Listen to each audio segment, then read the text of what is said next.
My dad and I would like to start off by thanking everyone for all their love and support, especially for opening up your hearts and your homes. These past few years have I really understood the meaning of true friends that I now call family. My mother loved to read. I believe she tried to learn something new every day of her life. She would eagerly share her knowledge with all and find unbound curiosity in every topic. If it interested you, it interested her.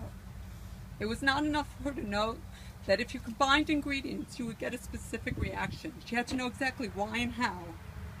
Although she was a serious scientist, I believe she secretly loved fairy tales and fictional characters.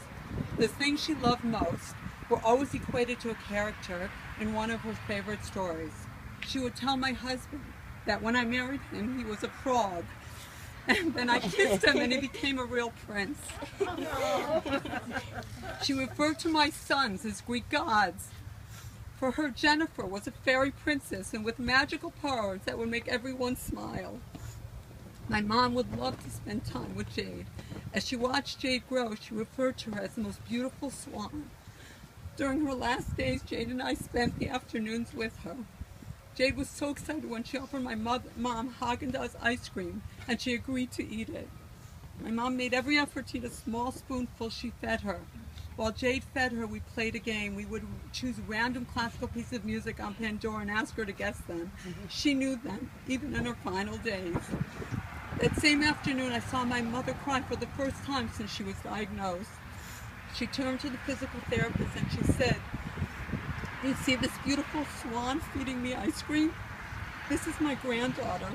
I have 4 children and magnificent grandchildren. I am fighting for them. Mommy, I know you are here. Losing you is almost unbearable at times. Every morning I would call you, or you would call me. My day would not start without hearing your voice. You were my beginning to every day. I still have not quite figured out how to start the day without you. I know I do not stand alone. You have touched everyone.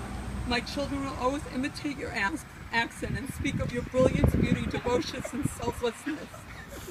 We all laugh as we recall how you managed to animate everything like in a fairy tale. If your computer made noises, you get angry and say, "Stop complaining."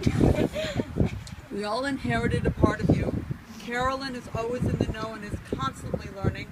Robert lives for your love of nature. Sharon is your traveler. I am your nurturing domestic. We are all a quarter of you. Even with the scientific calculations, none of us could ever equal the whole. But it goes beyond the 4 of us. I see your wisdom and love of life through my children. You were always happy when you were surrounded by at least one of your children or grandchildren. Unfortunately, you never realized how incredibly valuable you were to all of us. You became my best friend later on in our lives. And I truly believe you are still watching out for all of us. This year I felt your presence by my side when Jonas was ill.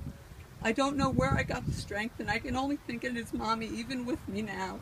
So Mommy, I have given you another task. Watch over us because you are at Sadeka. And I know you are there when I need you. Unfortunately, I need you every day. Sorry, I really tried.